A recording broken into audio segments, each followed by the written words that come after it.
Alors là, on va faire de la politique fiction à partir de maintenant. Les 5 scénarios qui pourraient avoir lieu et dont on pourrait parler à partir de maintenant. Scénario numéro 1. Macron nomme un Premier ministre du nouveau Front Populaire. Alors moi, je vous le dis, j'y crois pas une seconde. Mais jouons le jeu, jouons cette fable et persistons dans la séquence médiatique qu'on essaye par forcing à faire rentrer et à développer en expliquant que c'est un déni de démocratie le fait qu'on ne soit pas nommé avec notre petit tiers à la tête du pays. Bon, déjà, moi, je suis pas fan. Mais bon, je suis pas fan parce que Mais bon, on peut considérer. Voilà, on considère que même si c'est très inadapté à la situation actuelle, comme on est la première coalition, on n'est pas le premier groupe, parce qu'a priori il va y avoir des groupes différents, mais comme on est la première coalition, eh bien c'est à nous de gouverner. D'ailleurs, argumentaire qui pourrait être retourné dans l'autre sens, puisque si on fait plusieurs groupes et que Macron en fait qu'un seul, il pourra dire c'est moi le premier groupe, c'est moi qui gouverne. Mais bon, bref, peu importe, partons pas là-dedans. Disons-nous d'accord, c'est la logique. Pour une raison qu'on ne comprend pas très bien, Macron décide d'y obéir. Même si ce n'est pas du tout applicable à la situation actuelle, même si on est très loin de la majorité, même si c'est un peu oublié vite aussi qu'on disait à Macron qu'il était illégitime avec ses 250 députés, sa majorité relative, alors qu'on en a 70 de moins, soit. Et même si ça peut susciter un rejet lié au barrage républicain, parce que beaucoup ont voté contre le RN, mais pas pour nous. Souvenez-vous quand c'était le contraire, je te le disais avant. Et peu importe. Macron décide malgré tout de nommer un Premier ministre du Front Populaire. Et bien du coup se pose la question de quel Premier ministre. Et alors là, on a déjà un premier problème. Est-ce qu'on doit nommer le Premier ministre au consensus, ou est-ce qu'on doit respecter le fait majoritaire en interne, c'est-à-dire en gros, est-ce qu'on suit la ligne LFI? La ligne LFI qui dit le Premier ministre doit être nommé par le groupe majoritaire dans le nouveau Front Populaire, la France Insoumise. Jean-Luc Mélenchon, qui a été un peu forcé partout, mais là émerge depuis hier le nom de Clémence Guettet, sachant que tous les macronistes ont dit qu'ils feraient une mention de censure s'il y avait seulement un insoumis dans le gouvernement. Mais soit. Est-ce qu'on fait ça, ou est-ce qu'on décide de devoir voter collégialement, ou de devoir avoir quelqu'un qui fasse consensus dans tout le nouveau Front Populaire pour qu'on le suggère à Emmanuel Macron? Déjà là, il y a deux teams différentes. Il y a deux façons très différentes de voir les choses. Alors moi, je vous dis, Jean-Luc Mélenchon, il fédère ni dans son groupe, ni en France, ni encore moins à l'Assemblée, donc je pense que c'est râpé pour lui. La majorité a fait campagne contre LFI, et je vois pas dans quel monde ils acceptent un député LFI, ou un Premier ministre LFI. Le 49.3 expose à une motion de censure et donc à une chute de gouvernement, et même d'ailleurs pas que le 49.3, surtout si entre-temps, ensemble, négocie dans ce sens avec d'autres groupes. Bref, bon, partons de l'idée que c'est pas Jean-Luc Mélenchon, ce sera quelqu'un d'autre. Ce sera peut-être pas un insoumis, admettons, je sais pas, c'est quelqu'un d'Europe Écologie Les Verts, on arrive à se mettre d'accord là-dessus, c'est incroyable. Ou un gars du PS. Imaginons. Alors là, on est déjà loin dans les hypothèses. Bon, est-ce que le programme du Nouveau Front Populaire, il sera applicable? Alors, Jean-Luc Mélenchon a annoncé, dès 20h05 dimanche soir, que seul le programme du Nouveau Front Populaire et tout son programme, rien que son programme, sera appliqué par décret s'il le faut. Mais de tels décrets ne peuvent, pour la plupart du programme, pas du tout être pris. On peut pas abroger la réforme des retraites par décret, quoi. Par exemple, ça on peut pas faire. On peut pas le faire du tout. Et on n'a aucune, a priori, majorité pour faire appliquer notre programme, une bonne partie de notre programme. Comme Clémentine Autain l'a suggéré, essayer de faire passer des grandes mesures par référendum. On se dit, on bypass le Parlement par directement une consultation populaire. Mais là, il faut qu'Emmanuel Macron soit d'accord. Il faut que l'exécutif soit d'accord pour conduire de tels référendums. Donc c'est compliqué. C'est compliqué parce qu'il ne sera pas sur des réformes qu'il n'a pas envie de faire passer. Tout ça me fait dire que en fait, le seul moyen qu'on ait un gouvernement de nouveau Front Populaire là avec Macron, c'est qu'on négocie, c'est un accord de gouvernement, c'est des discussions. En fait, c'est du parlementarisme. C'est dans un monde où on accepte le jeu du parlementarisme et du coup, on accepte de discuter avec d'autres forces pour pouvoir se mettre d'accord sur des mesures à appliquer et sur un programme de consensus. C'est la seule hypothèse dans laquelle le Nouveau Front Populaire peut l'idée quoi que ce soit. Et donc, ce serait n'appliquer qu'une fraction du programme, avec probablement pas d'insoumis au gouvernement à l'heure actuelle, ou en tout cas pas à la tête du gouvernement. Pour moi, c'est le seul scénario dans lequel c'est possible, et ça pose beaucoup de conditions. J'y crois pas un instant, honnêtement. Entre nous, j'y crois pas un instant. Deuxième scénario. Oui, mais en fait, le Parti Socialiste trahit et décide de former un gouvernement avec Ensemble et LR. Ça, c'est mon deuxième scénario. Alors là, je sais que vous êtes beaucoup à adorer ce scénario. Beaucoup de insoumis sont à fond dans cette prophétie autoréalisatrice depuis le jour où on a demandé l'union de la gauche. Ils sont obsédés par la quête du traître pour beaucoup. Donc pour eux, c'est sûr, c'est déjà fait. Le PS va trahir. Ils vont gouverner avec LR et avec les macronistes. Honnêtement, j'y crois pas non plus un seul instant. Pourquoi? Pour moi, selon moi, c'est très improbable. Déjà, ceux qui ont été le plus unitaires durant la campagne, ça a été notamment des gens du PS, des gens d'Europe Écologie Les Verts, le PCF aussi d'ailleurs. Ils ont vraiment fait le jeu de l'unité. On a trouvé des Olivier Faure ou des Tondelier très bons dans ce jeu. Je les vois pas là tout griller en disant je m'assois sur mon aile gauche et je pars gouverner avec Macron qui est en train de s'effondrer. Je n'y crois pas un instant. Je pense d'ailleurs que si le Parti communiste faisait ça, ou si Europe Écologie Les Verts faisait ça, vote en interne pour sanctionner telle prise de décision et fin de ta carrière politique. Moi, faut comprendre comment fonctionnent des partis comme ceux d'Europe Écologie Les Verts ou ceux du PCF, où les militants sont consultés à chaque fois qu'il y a des grandes décisions du genre. Si jamais ça part sans le vote des militants, si jamais il y a de tels accords qui sont négociés dans le dos, c'est finito pour eux. Vraiment, c'est finito. Donc il n'y a aucun intérêt pour moi à le faire. Le PS a certes une composante réformiste, sosdem, proto-macroniste même. Voilà, qu'on dise les mots. François Hollande, par exemple, c'est pas Che Guevara, quoi. Indéniablement. Mais ceux qui ne sont pas allés chez Macron il y a 7 ans, ceux qui ne sont pas allés chez Macron il y a 2 ans, et qui viennent de réussir à se refaire une place et une santé dans le nouveau Front populaire, qu'est-ce qu'ils ont comme moindre intérêt d'aller négocier avec le gars qui leur a mis à l'envers il y a 7 ans et qui a essayé, sur les ruines de leur parti, de construire le sien? Dans quel monde ces gens-là, aujourd'hui, alors que le bateau qu'ils auraient pu rejoindre est en train de couler, décident de monter à bord? Moi, je n'y crois pas du tout. À aucun moment. Vraiment, à aucun moment. Voilà, moi je vous le dis. Après, attention, distinguez bien Raphaël Glucksmann du Parti Socialiste. Raphaël Glucksmann n'est pas au Parti Socialiste. Raphaël Glucksmann est à place publique. Juste. Alors, les risques, malgré tout, pour qu'admettons qu'un scénario comme ça arrive. Bon, une partie des insoumis sont clairement obsédés par le fait que notre avenir serait une répétition permanente du hollandisme et de la traîtrise de l'aile droite, de la gauche, qui en fait va vers la gauche, de la droite, etc., machin. Ça accuse toutes les 5 minutes un tel ou un tel d'être le traître qui est en train de faire ça dans le dos de tous. Voilà, bon, c'est plus facile de partir quand tout le monde considère que t'es un traître avant que t'aies trahi, plutôt que quand tout le monde te retient par la main en disant non, regarde, c'est super cool, c'est super sympa ici, reste. C'est plus facile. Ça, Macron, il le sait très bien. Il sait que c'est le tendon d'Achille. Et il va appuyer sur toutes les fractures qui se présentent à gauche. Il va appuyer sur toutes les zones qui vont alimenter ce discours à gauche pour fracturer la gauche. Parce que fracturer l'extrême droite, c'est beaucoup plus compliqué, c'est beaucoup plus dur. Donc je pense qu'il n'y arrivera pas. Il essaye de fracturer la gauche dans ce sens depuis un moment. Lui, il pense qu'il va pouvoir récupérer tous les socialistes qu'il n'avait déjà pas réussi à récupérer quand il était hégémonique sur le centre-gauche et qui disait vouloir faire une politique de centre-gauche. Alors maintenant qu'il est passé à droite et qu'il s'effondre, je pense que le centre-gauche, il ne le récupérera jamais.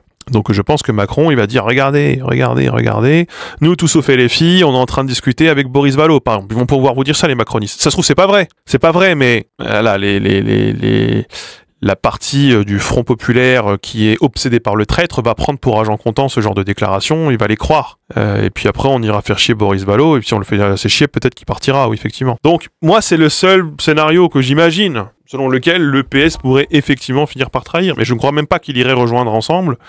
Je crois que, honnêtement, le PS est aujourd'hui assez convaincu d'avoir le leadership de la gauche, ou qui a eu, pour reprendre les paroles de Glucksmann, une inversion des rapports de force, et qu'ils ont tout à jouer le jeu du nouveau Front populaire pour récupérer le leadership vraiment définitivement d'ici 2027 et partir pour 2027. Je ne vois dans aucun monde dans lequel ils décident d'aller chez les macronistes. On a plusieurs exemples qui montrent à l'étranger que ce genre de dispositif, on en parlera après, c'est vraiment casse-gueule. Donc je ne pense pas. Cela dit, pour éviter que ça arrive, il faut que le nouveau Front populaire, selon moi, en tant que groupe, décide dès maintenant quoi faire si on est appelé au gouvernement, si certains sont appelés au gouvernement, si on nous oppose une gouvernance au RN, par exemple, si jamais vous refusez, je vais appeler le RN, et ce sera votre faute. Et si on nous propose de négocier, qu'est-ce qu'on négocie? Scénario numéro 3, un gouvernement technique. Alors ça, on entend beaucoup parler, ça se fait en Italie, par exemple. Macron décharge son gouvernement, décide de nommer quelques hauts fonctionnaires le temps de redissoudre, reconvoquant des élections pour reprendre une branlée ou nous remettre dans le statu quo. C'est quand même ce qui sera le cas a priori dans un an. Hein. Paraîtrait peut-être même encore plus faible, il fera peut-être même encore moins de députés. Il s'affranchira selon moi pas du tout d'un an de gouvernance. Donc moi j'y crois pas non plus un seul instant. Surtout que c'est un gouvernement technique qu'on pourra toujours censurer, qu'on pourra toujours faire tomber, en considérant que nous, que c'est à nous de diriger, et l'extrême droite, que c'est à eux de diriger, j'en sais rien. Mais moi, j'y crois pas.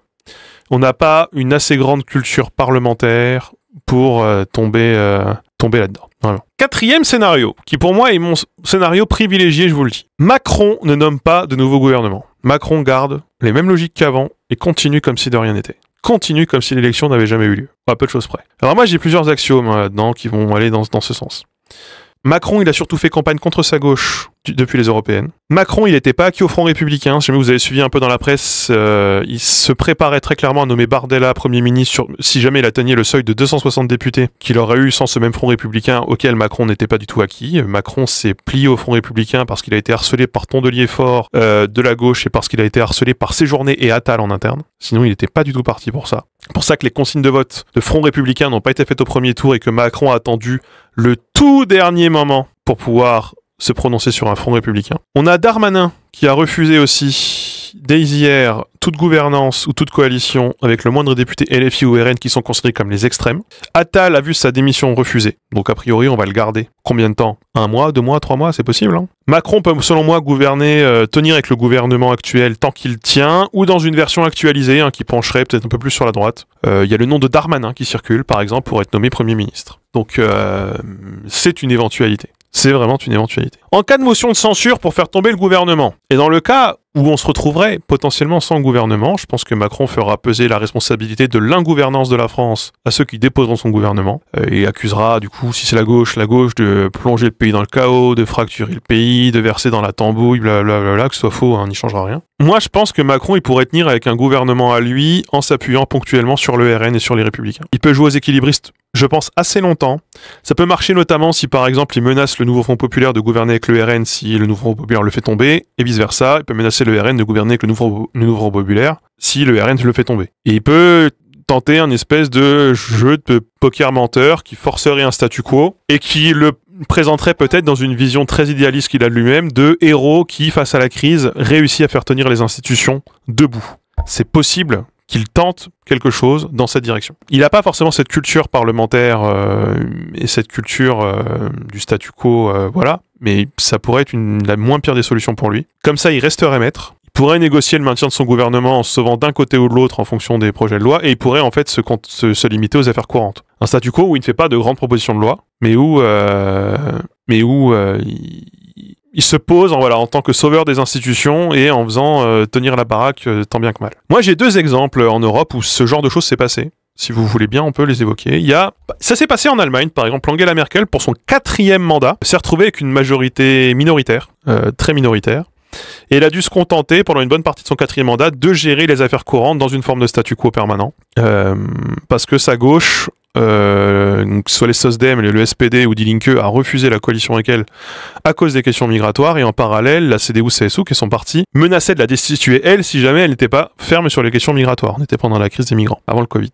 Elle a fini, après des mois et des mois et des mois de discussion, à enfin faire une coalition avec sa gauche, à des prix, vraiment au prix de concessions très très importantes, et elle a dû s'appuyer sur sa gauche pour calmer les ardeurs de sa droite et pour se sauver son propre cul. Électoralement parlant, ça s'est traduit par un effondrement à la fois du SPD et de la CDU, et donc du coup des membres de la coalition. Donc ça a été un jeu qui ne leur a pas profité du tout à aucun des coalisés. Même si le coalisé s'en est mieux sorti que la CDU. En Autriche, on a eu aussi le cas en 2019 où Kurz qui avait déjà appelé le FPÖ au pouvoir, donc déjà l'extrême droite au pouvoir auparavant, ne le peut plus parce que le FPÖ a beaucoup reculé et du coup il se retrouve à avoir du mal à gouverner, à trouver des partenaires de gouvernance, et sa gauche refuse de gouverner avec lui, et donc il a fini contre toute attente à trouver assez de députés par-ci par-là, notamment chez les Verts, et il a fini après par chuter suite à un scandale, suite à une motion de censure poussée par ses oppositions et par les Verts avec qui il gouvernait.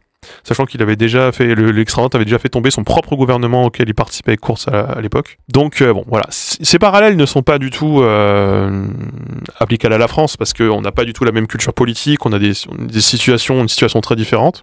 En revanche, le temps, ça joue pour le statu quo, et Macron, il peut tout faire pour jouer la montre. Macron, il peut tout faire pour jouer la montre, un petit jeu d'équilibriste par-ci par-là, il fait pas de projet de loi très contestable, il essaie juste de tenir pour voter le budget. Moi, je pense que ça, il peut gouverner en réactualisant un gouvernement en permanence qui soit de son camp, et nous faire tenir en longueur comme ça. J'aimerais quand même vous rappeler que les municipales, c'est pour 2026, donc il y a un objectif aussi politique d'ici là, il y a un horizon politique d'ici là, et le Sénat quand même reste à droite, donc ça me paraît difficile de passer quelque loi que ce soit, pour nous de toute façon de gauche, dans ce contexte. 5e scénario. Alors là, on va rentrer dans la politique fiction, et là, il faudrait que la gauche soit inventive. Et moi, je pense que c'est le scénario qui flatterait le plus les égos de Mélenchon et de Macron. Et donc, quelque chose sur lequel ils peuvent se rejoindre. On explique que...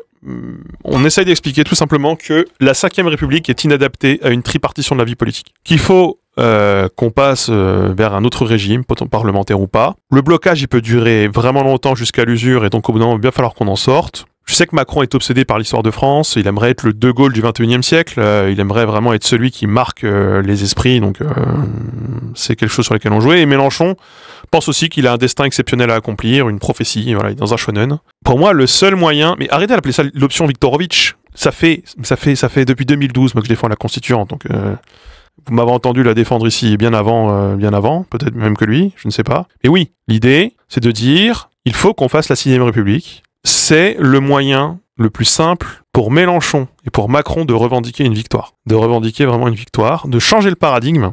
Macron, il pourrait potentiellement se représenter en fonction du modèle qu'on aurait. Mélenchon pourrait se présenter comme celui qui a enfin réussi à finir sa quête ultime, blablabla.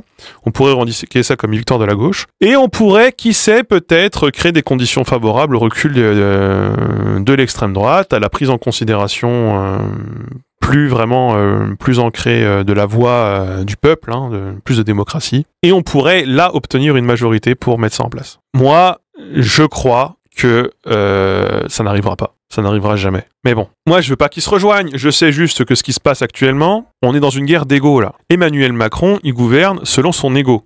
Jean-Luc Mélenchon à gauche fait la pluie et le beau temps selon son ego. Si jamais ils veulent les deux baiser Marine Le Pen, qui est aussi là pour des raisons d'ego, c'est le moyen, c'est une partie où les deux gagnent. Voilà. C'est le scénario où les deux gagnent. C'est simpliste comme analyse. On est dans la politique fiction. Qu'est-ce que tu veux? Je vais pas vous faire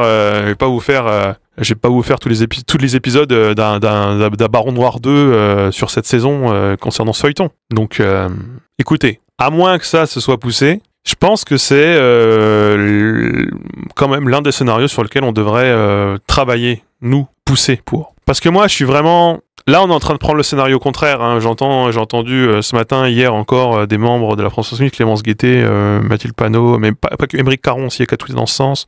Mais même Olivier Faure du PS nous expliquait que on est en minorité, mais on va passer par 49.3 et par décret, alors qu'on n'est déjà pas du tout en situation de gouvernance. Que là, on est en train de dédire tout ce qu'on dit depuis 7 ans qu'Emmanuel Macron est au pouvoir. Au passage, que ce soit pour des raisons stratégiques ou pas, je trouve ça nul. Je trouve ça assez mauvais. Je pense qu'il serait plus facile d'être populaire en forçant quelque chose qui est de dire la 5ème République c'est fini, ça a fait son temps, changeons-en. Je pense que c'est un discours beaucoup plus audible, beaucoup plus fédérateur, surtout si on veut aller sur des questions d'apaisement. Mais je sais que les questions d'apaisement, c'est pas ce que tout le monde veut en ce moment, y compris à gauche. Donc